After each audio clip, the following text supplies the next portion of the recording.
जब सदन चलता है तो सदन के बाहर कोई भी महत्वपूर्ण निर्णय होता है तो सदन के नेता को संसदीय परंपराओं के अनुसार सदन को पहले बताना चाहिए।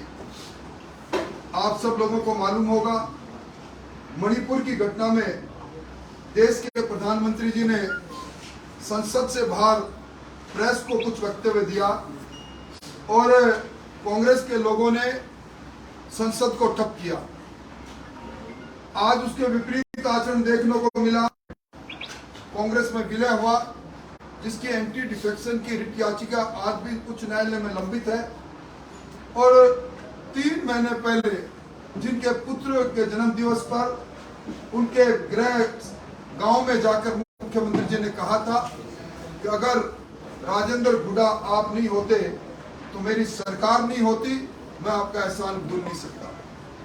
उन्होंने मणिपुर की घटना का जब जिक्र हो रहा था उस समय हम उनसे मांग कर रहे थे सरकार से कि मणिपुर की घटना से पहले राजस्थान एनसीआरबी में दुष्कर्म में लगातार तीसरे साल पहली पायदान पर क्यों है? आपके खुद के अधिकृत दस्तावेज पुलिस मासिक प्रतिवेदन में ये आंकड़े सुरसा के मुंह की तरह क्यों बढ़ रहे हैं? आप खाजूवाड़ा पर बहस करो, आप हिंडौन पर बहस करो, रोज ये घटनाएं हो रही है। आप दौसा पर बहस करो, इन घटनाओं पर बहस करो। इस पर गुडा जी ने खड़े होकर कहा राजस्थान की सरकार में महिलाओं की हालत ठीक नहीं और महिलाओं की इज्जत नीलाम हो रही है। इस पर उन्हें दूसरे दिन हमने पढ़ा, उन्हें बर्खास्त किया गया। उन्हें बर्खास्त करने पर सदन का ये, चूंकि सदन सत्र चल रहा है, सदन का अधिकार है। इससे पहले रामपाल उपाध्याय जब हरिदेव जोशी के मंत्रिमंडल में सदस्य थे, एक आरोपों के चलते सदन में उनसे त्यागपत्र लिया गया था। भैरव सिंह जी शेखावत ने उस समय बात उठाई थी और सदन में 5 घंटे इस पर बहस चली। आज मैंने विधानसभा के अध्यक्ष जी को लिखकर कहा कि हमारी संसदीय परंपरा रही है, इस पर बहस होनी चाहिए, अनुमति नहीं मिली।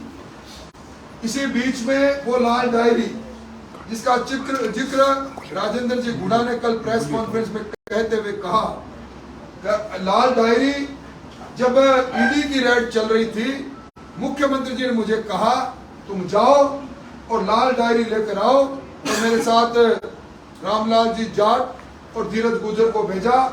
मैं 8 माले ऊपर गया, सीआरपीएफ के 150 जवानों के बीच में मैंने लाल डायरी को मुख्यमंत्री के निर्देश पर उठाई और नीचे फेंकी।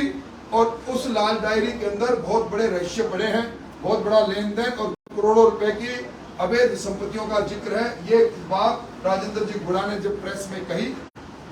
आज सुबह जब हाउस जुड़ा, हमने प्रश्न काल को बड़ी अच्छी तरह से निकाला और उसके प्रश्न काल के समाप्त होते ही मैंने कहा कि ये सदन जानना चाहता है, राजस्थान जानना चाहता है और हमारे नियम और प्रक्रिया में इस बात को उद्धृत किया गया है कि जो बाहर बात कही गई है, जिस कारण से उनको बर्खास्त किया गया है, और सदन को सरकार वक्तव्य दे कि इनको बर्खास्त किया, इनसे त्यागपत्र लिया, क्या हिस्ट्री है। इतने में गुडा जी प्रवेश करते हैं और वो कहते हैं मुझे बोलने का मौका देना चाहिए। बोलने का मौका नहीं था तो वो उत्तेजित होकर विधानसभा अध्यक्ष के आसन के सामने जाते हैं। उसके बाद का दृश्य सबके सामने है। वो जब संसदीय कार्य मंत्री सदन में कार्रवाई आगे बढ़ाने के लिए अपने सीट पर खड़े होकर बोलना चालू करते हैं, गुडा जी विरोध करने के लिए उनके पास जाते हैं और उसके बाद मारपीट का वो दृश्य जो सारी दुनिया राजस्थान ने देखा यूट्यूब के जरिए शर्मसार हुआ।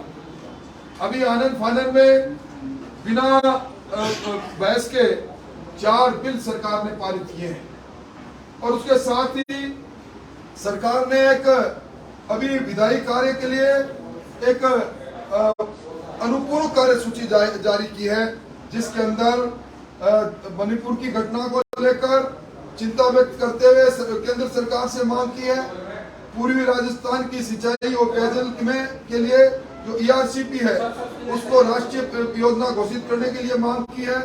और एक जो नेशनलाइज्ड बैंक और शेड्यूल बैंक से जिनका वादा इन्होंने किया था और ये कहा था कि हम इनका ऋण माफ करेंगे, आज इन बैंकों में 19,300 लोगों की जमीनें नीलाम होगी, किसानों की 1,12,000 के लगभग खाते एनपीए हो गए, 6,000 करोड़ से ज्यादा का किसानों पर ऋण 12,000 करोड़ का हो गया। जब नहीं चुका पाए तो ये कह रहे हैं, भारत सरकार को कह रहे हैं कि इसके लिए ऋण राहत के लिए योजना बनाए, और आज एक संकल्प के द्वारा ये कह रहे हैं कि देश की समग्र सामाजिक आर्थिक उत्थान के लिए सदन केंद्र सरकार से आग्रह करता है 2011 से 2015 के बीच आयोजित सामाजिक आर्थिक जनगणना का आंकड़े स्वाधीन करें। मैं आप सब लोगों का ध्यान उस मामले की ओर दिलाना चाहते हूं जिसमें शासकीय संकल्प आ सकता है।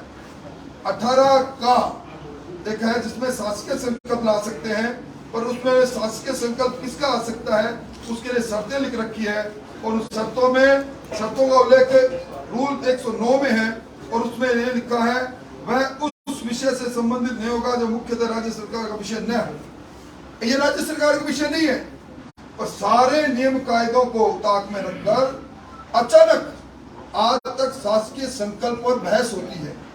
अचानक चलते हुए सदन में पूरक सप्लीमेंट्री एजेंडा के माध्यम से इस प्रकार की बात, ये संसदीय परंपराओं की अवहेलना है। सरकार अपनी कमजोरी को छुपाने के लिए मणिपुर पर चर्चा कर रही है। हमारी मांग है कि राजस्थान में दुष्कर्मों पर चर्चा करे, हम उस चर्चा में भाग लेना चाहते हैं। सरकार ईआरसीपी पर चर्चा करने की संकल्प लेकर आ रही है। हमने सर्वदलीय बैठक में कहा था हम इस चर्चा करो। 16 राष्ट्रीय परियोजना जिस मापदंड पर बनी है, क्या ईआरसीपी उस पर खरी उतरती है? हम इस पर चर्चा करने के लिए तैयार हैं। और जो इनको करना चाहिए था राष्ट्रीय बैंकों का कर्जा माफ, उस पर हम बहस करने को तैयार है, परंतु सरकार बहस नहीं करना चाहती। सरकार आज लोकतंत्र का गला घोट रही है, और ये लाल डायरी, इस लाल डायरी को लेकर भारतीय जनता पार्टी सदन और सड़क तक लेके जाएगी। हम मांग करेंगे, और हमने गुड़ा जी से भी कहा है कि लाल डायरी के तथ्य उनके पास है। उन्होंने आज उनसे जिस प्रकार छीना झपटी के अंदर लाल डायरी रफीक खान ने छीनी, और उसके बाद कई मान्य सदस्य कांग्रेस के कह रहे हैं लाल डायरी में अरबों करोड़ों रुपए का लेन देन का जिक्र है। लाल डायरी का रजिस्टर सामने आना चाहिए, जनता ये चाहती है। मोटे तौर पर हमें यही कहना है, हम इसका विरोध करेंगे, और मैं उपनेता जी से कहूंगा वो अपनी बात आपको कहें। सर एक छोटा सवाल सर, क्या लाल डायरी विधानसभा में छीनी गई है? क्या वो विधानसभा की प्रॉपर्टी कहलाएगी? क्योंकि अंदर हुआ है। पर विधानसभा में जब उन्होंने कहा मैं इसको टेबल करना चाहता हूं, उसके बाद उनसे छीनी गई। मैं तो मांग करूंगा कि लाल डायरी विधायक आदर्श नगर से बरामद की जाए, और सदन की, चूंकि सदन की संपत्ति है इसलिए सदन उस पर चर्चा करवाए। हाँ, यस सर। एक कहावत है, चोर चोरी से जाए सीना चोरी से नहीं जाए। राजस्थान